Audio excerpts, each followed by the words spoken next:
His paces like a child, but he can't. He has to stop, convinced that the cameras started to watch him too, which is ridiculous. He's a law-abiding citizen. Makes sick children better. Not exactly a crack dealer.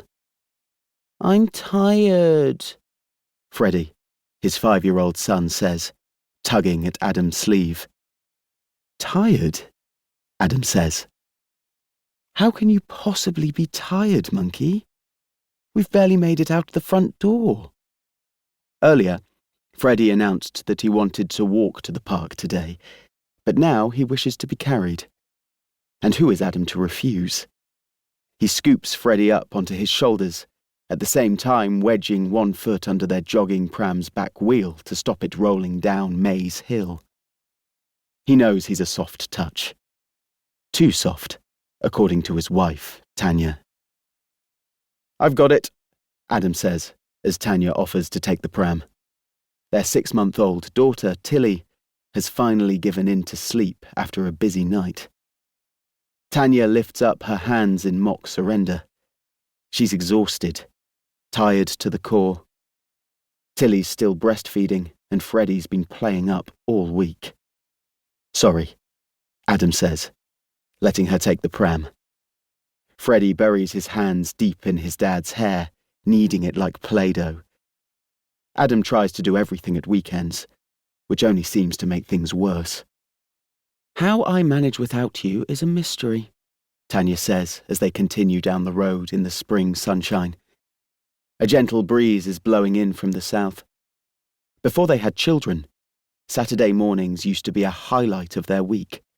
Lie-ins and love-making, followed by runs along the towpath, moseying around the market, drinks at the Cutty Sark Inn.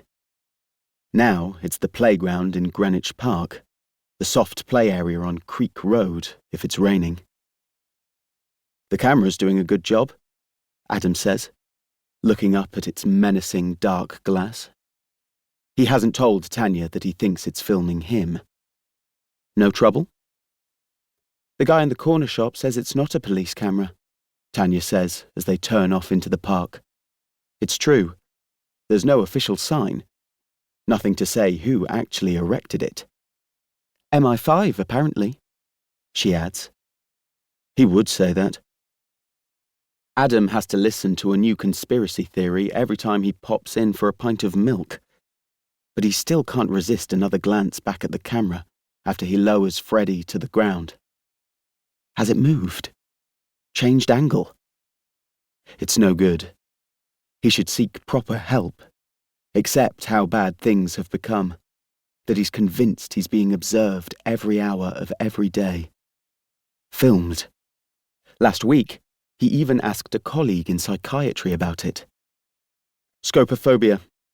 A fear of being watched, his colleague said, rather pompously. Own it and become an actor. Actors love being watched.